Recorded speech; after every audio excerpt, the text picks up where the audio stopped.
Good evening, everyone. Welcome to Tuesday's Learning Live, February 15th. I'm just going to find my other feed here so I can see what's going on and see all your awesome comments. As you join in, please make sure you say hello. Good evening, good evening. Hope everyone is doing well. Happy Tuesday evening. We have just concluded our Tuesday night pickup orders here in Whitby. Lots of happy people with green bags and Maker Mania kits in their hot little hands. Hello everyone, welcome, welcome. Tonight we are continuing our series on embossing folders and showing you some tips and tricks and different ideas of ways you can use embossing folders. Tonight I am going to show you the flip side of embossing, and that's me just being super clever, or at least in my own mind I'm being super clever. I'm going to show you some different things you can do when you emboss a piece of paper and then flip it over. It's what we call the deboss side. So it's the side where the impression is printed inwards into the paper as opposed to up and out of the paper. And I've already been playing a little bit tonight, and it got some fun stuff to show you. So tonight I am going to be using two different Sizzix 3D embossing folders. If you're not aware, there are a whole variety of embossing folders out there. There are regular ones, there are 3D ones. Sizzix tends to have their own names for embossing folders as well, because sometimes they call them texture fades, or there is, this one is a 3D textured impression. There's also multi-layer. There's a lot of different names, and I don't think there's actually a lot of differences other than, something that has the multi-layer or multi-level, or the 3D folders do tend to have a deeper impression than, say, a regular embossing folder. So I have these two in my stash, and I absolutely love them. I believe they are both Tim Holtz. I think Darlene's on here. She can probably confirm for me. This one is called Art Deco, and it is one of my favorites. And this one is called Shells, and you'll see why, when we start playing with it. And I also have one of the new Spellbinders. This is just what I would call a regular embossing folder. It's not super deep, but I love that they have come out with this humongous 6x8, well, maybe not quite 6x8, but this really large format embossing folder. So it works perfectly for slimlines. It works perfectly for traveler's notebooks, for Elizabeth Craft if you're doing some planner stuff. You could absolutely use this on a layout as well to either do a really large photo mat, or you could even tile them in different ways. So I love that this format is so big. So we're going to play with these three, and I'm going to just show you a few different things that you can do by focusing on the deboss side as opposed to the embossed side. Now, for the most part, while you're putting this through your machine, Darlene is saying the Art Deco is Sizzix, not Tim Holtz. The Shells, I think, might also be Sizzix as well. So they're both Sizzix. Now, having said that, the Tim Holtz folders are made by Sizzix, so they are kind of one and the same, but just so that if you're searching for them, these are both just regular Sizzix products like this one. All right. Anyways, as I was saying, when you're running your paper and your folder through your machine, usually we use cardstock. Well, I don't know about we. I often use cardstock for my embossing as opposed to pattern paper. I'm going to show you a couple of examples where you can absolutely use pattern paper as well. But if you're using cardstock that's the same on both sides, you don't need to decide which side is up and which side is down until you finish running it through the folder. But if you are looking to use pattern paper, and so here's one of the examples that I did on pattern paper using this Spellbinders folder. When you look at your folder, you will see two sides. One side is kind of flat that has the impressions poking into it. The other side, if you run your hand over, you can feel that texture. You can feel those raised areas. So with your pattern paper, if you have a paper that is different on either side, to get the debossed version, you want this raised side on the top. And in most cases, so in this case, you know, the Spellbinders logo is here on the front. You're going to want to flip it over with your pretty side up so that this layer is pushing into the paper to create that recessed area. On the 3D ones, you kind of have to look at it. So again, I would say that the ones with the side with the logo is I'm going to call it the top. So to have the debossed side, you're going to want to flip it over. Now, as with dies, as with anything, your sandwich, your configuration is really going to depend on what machine you have. I'm going to use my Big Shot tonight. I will say that if you have the Spellbinders Platinum 6, the 3D embossing folders are really difficult to use. You can absolutely do it, but you really have to play around with your plates and cardstock shims and chipboard shims. But just hold on for a little bit, because I have some wonderful news that Spellbinders is coming out with a new plate system, a slightly different configuration of their plates, where the 3D embossing folders are going to work a lot better. We are going to be getting some retailer training on that, and then as soon as I have that information, I will definitely do a standalone learning live and share that information with you. All right, so a lot of talking. Let's get into doing some crafting. So I think the Art Deco one is probably one of my favorites. I think I said that earlier. So I'm going to use it with a piece of black cardstock, and then I'm going to do it again with a piece of white cardstock. And I just have to cut down a little piece of white here. So I've got two pieces of white, and for demonstration purposes, I'm simply using, quarter panels. So they're 4 1/4 by 5 1/2, give or take. You want to use whatever size you are using on your card. And if at all possible, go a little bit bigger, because you can always trim it down. This way you can make sure that it is perfectly straight and everything is good to go. So when I look at my folder, here is my logo side up. I want to flip it over because I want these patterns pushing down into the paper. And I'm just simply going to place my paper centered in the folder. This is another tip for knowing your paper. And I'm not going to worry about it with my paper because I've already played with it a little bit, so I know I don't need it. But if you do get a little bit of cracking, especially with these 3D folders, the best tip I can give you is to use a spray bottle. And I'm just going to go, it's over across the room. I'm going to go and grab it.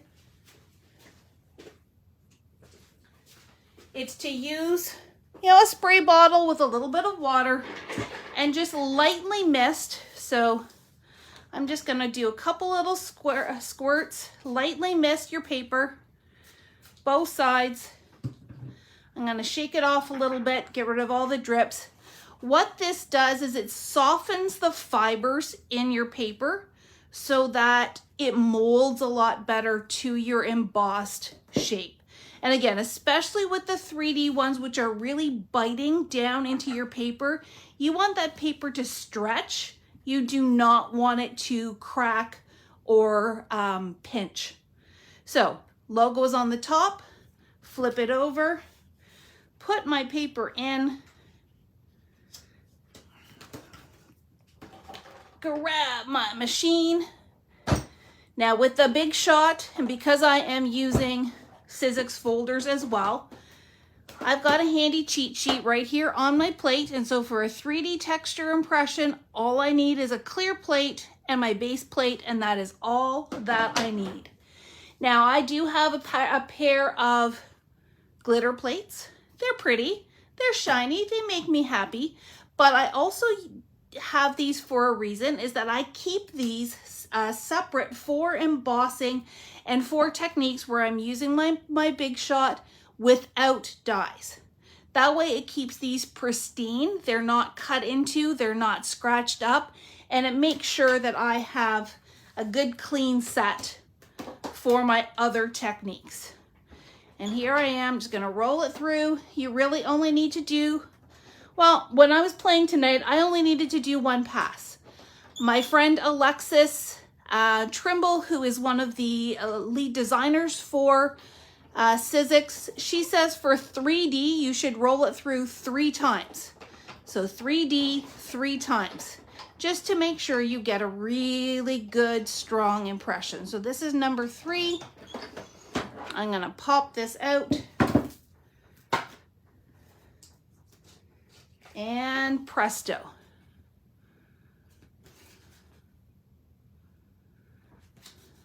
So this one I would say,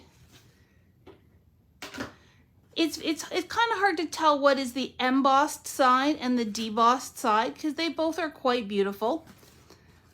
But you can see how this one has the fans all coming up, and this one has the fans going down in. This is actually what I would call the debossed side. I'm gonna switch to the shells for my white one, just because I think it'll be a little bit easier to tell emboss versus deboss. So I want these shells pressing down into my paper.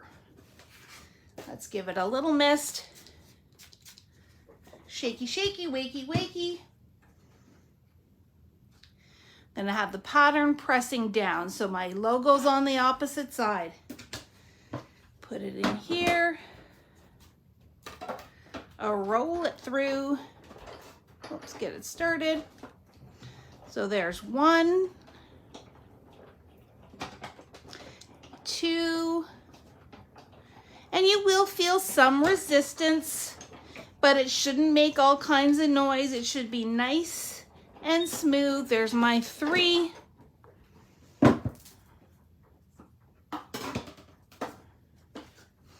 And you can see here that the shells have pressed into the paper, whereas here they are raised up.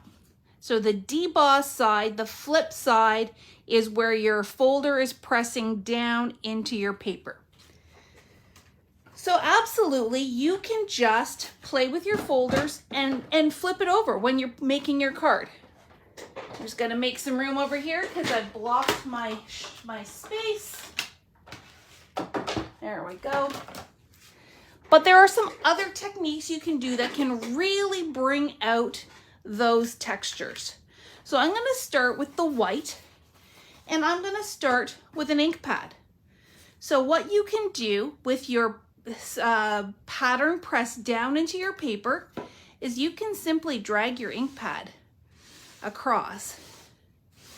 And look how it brings out just those surface parts of your pattern. It doesn't get too much into the different patterns, but it just gives that pretty color off the surface. Now, that was using a flat pad.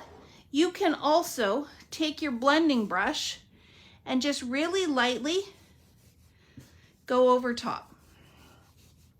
Much softer look, much softer look. but same idea. With the brush, you have to make sure you don't push too deep in. You can see I've got a little bit more going into those recessed areas compared to the flat surface of the pad, but it definitely gives you a different look and still really letting the embossed area or the debossed area shine, if you will. A couple of other examples that I did here is using that Spellbinders folder, and you can see here just dragging the ink pad off, it leaves that debossed area white. This one, because this is the Spellbinders one, is not a 3D folder, the brush didn't work as well because it wasn't deep enough. So the hard surface of the pad definitely worked better on this one compared to, say, this one. Now, I'm going to show you something else that you can do. So if you don't want to use ink, maybe you want to use something metallic.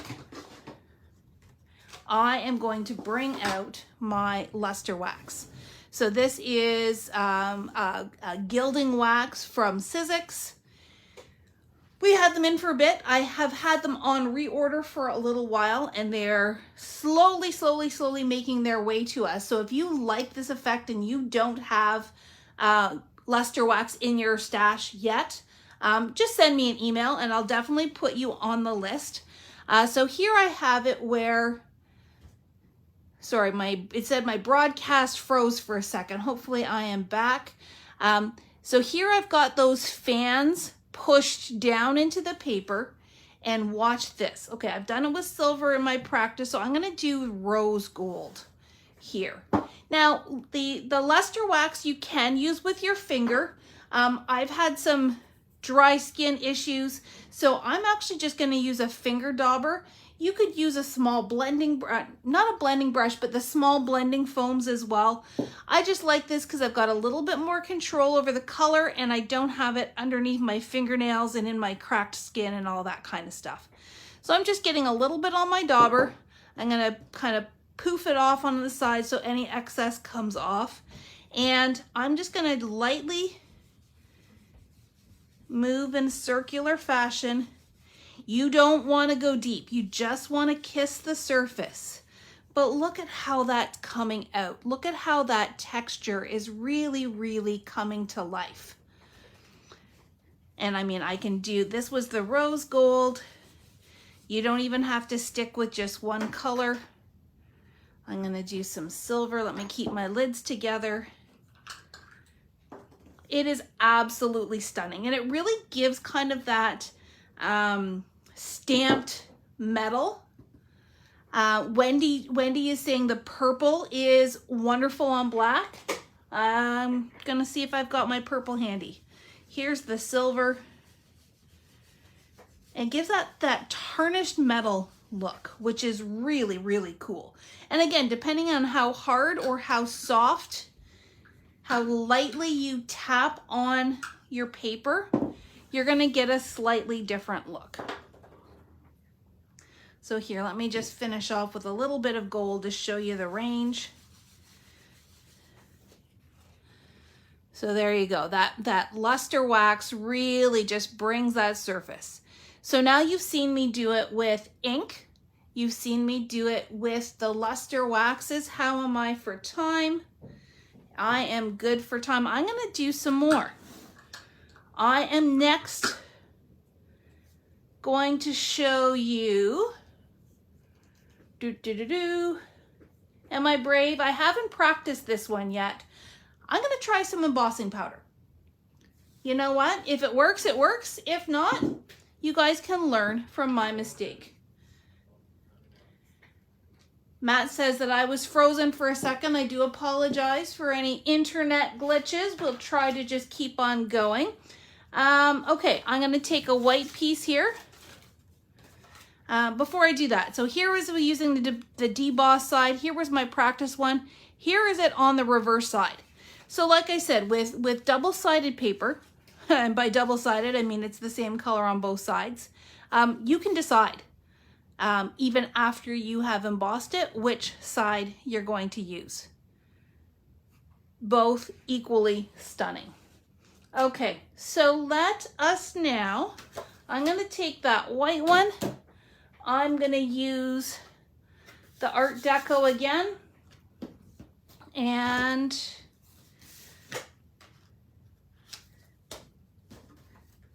I'm going to do this off camera just so I don't have to move my machine again.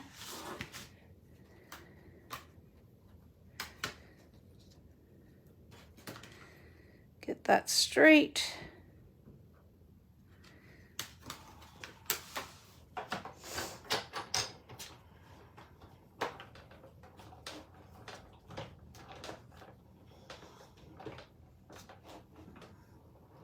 Oh my. Okay, so here's a lesson. Because I wasn't paying attention, I've got the right thickness, but I didn't put my folder in between my plates. I did it on top of the plates. Not a good idea. My folder did not like it. Didn't hurt it, but I didn't get as deep a pressure on that. And the machine really did fight me. So please pay attention when you're crafting and make sure that your folder is between your plates, not on top of your plates. So I'm going to grab some more white.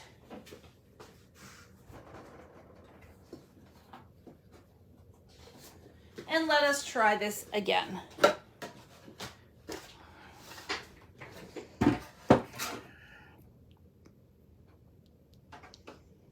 Come on, there we go.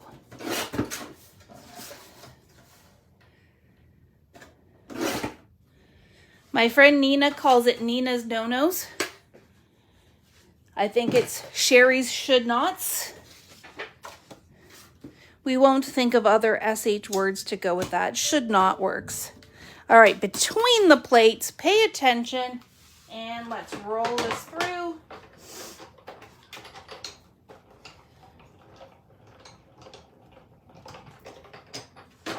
All right, that worked so much better. So there's my debossed. Actually, debossed is that side.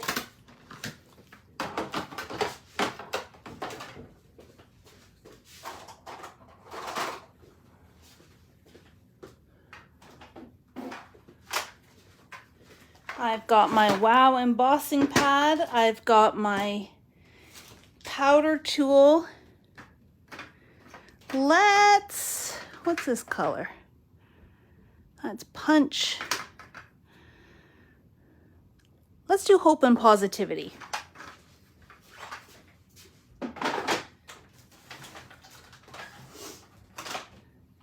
I'm just bending over and plugging in my heat gun. I see we have some new people joining us tonight. Welcome. Welcome. Yes, I did also forget to miss Margaret. Like I said, I've been playing with this paper, so I knew it wasn't going to crack, so I wasn't too worried about it. But yes, you should absolutely get in the habit of misting that paper so that it stretches. All right, so here we are.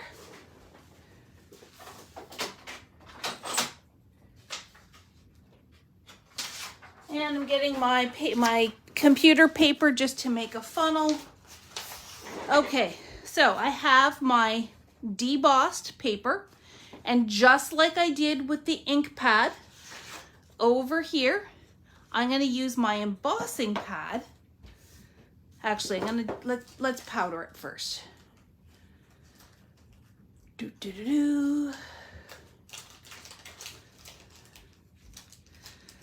Let's give it a powder so that all of those indented areas are not staticky. Put it back in my little baggie. And now I'm going to take my embossing pad and just run it across the surface, trying to keep it as flat as possible, covering all those areas. All right. Close that up. Get my funnel.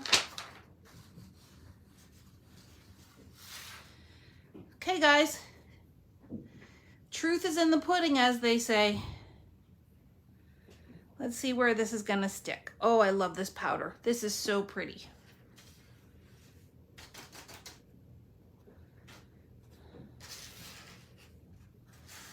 Let's just smoosh it around,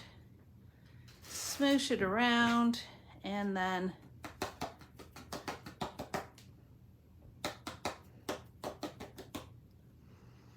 okay.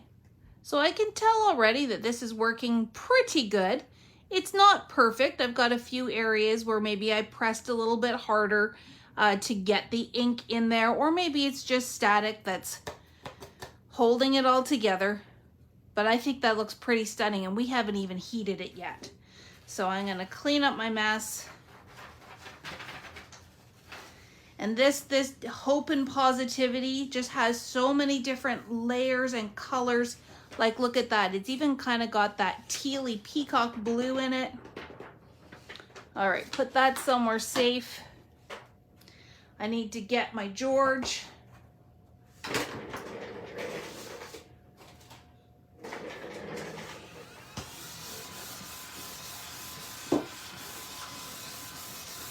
Clean up all my extra sparkle, and let's heat this baby.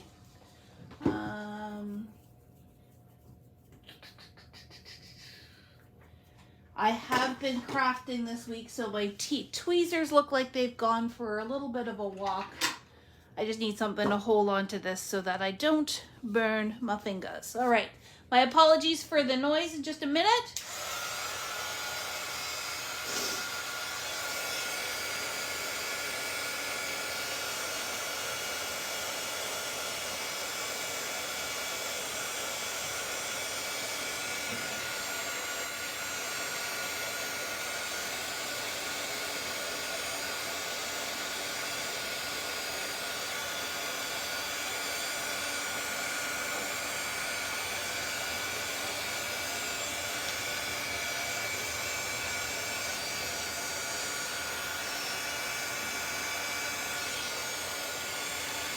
I don't know if you can hear me over the heat gun.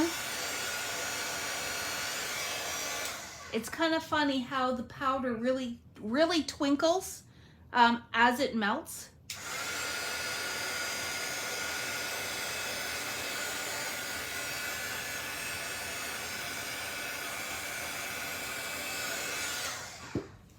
So I'm not sure if I got all of this. I'll have to go back and look at it more carefully when I'm off camera, just to make sure I've got all these little areas. But look how pretty that is, where it's just picking up those raised areas instead, and not going into those areas that you've pushed down in. I do not think on this side it would have quite the same effect, but definitely you could try it too with just the regular embossing folder, because you will have a lot more flat surface to work with. Yeah, it really is pretty. Like, it just gives you a very different look, and it allows that paper to still peek through. And yes, thank you to Matt for the rescue for bringing me a pair of tweezers. All right, so we're just about done for this evening. I am going to show you one more thing. And this was really cool when I was playing with it. So I thought, okay, well, if this is all working well on regular paper, what about metallic paper? So this is a silver foil paper from the Sizzix Opulent pack. And what I've done is I have pressed that shell folder right into the paper. I'm gonna try and hold it. I gotta wait till my replay catches up here. It is pressed. There's the back side. The folder did press into the paper, so it is flat with all of those indents going. This is the one time, well, I guess the second time, if you count the pattern paper, where you do have to be careful about what side you're putting with what side on the embossing folder. So in this case, again, just to reiterate, This side has the shells raised. This side has the shells going in. If you want the shells pressing into the paper, the metallic paper like this, what you'd want to do is make sure that the pretty side is kissing up against the side that's pressing into it. And in this case, I would not spray the back. This paper has a slightly different coating than regular paper, and I think it would resist it, and I think you're just gonna end up with a bit of a mess. So I'm gonna take my smooth mirror cardstock here. The indented piece is underneath. The raised area is going to press in. Sheila is asking about Kaiser Craft foil paper. Unfortunately, Sheila, I have not worked with Kaiser Craft foil paper, so I cannot say definitively. My suggestion is to grab a scrap and try it. You don't need to have a full panel to play with it and to experiment. Just using a little strip will allow you to see if this is going to work without wasting a whole piece of paper. And that's all I did tonight is I pulled out a bunch of different kinds of paper and I saw what worked. This was a piece of pattern paper from Echo Park. It is a printed paper, so it has a white core to it, and you can see how it all cracked and gave it. So it's given you that white outline, I guess is the best way to say it. Now it kind of looks cool. You absolutely can use it like this. It's just not what I was going for. So here where I've got that printed paper, it's probably not your best option. I do personally tend to prefer cardstock, and again, this beautiful foil paper over top of the printed paper.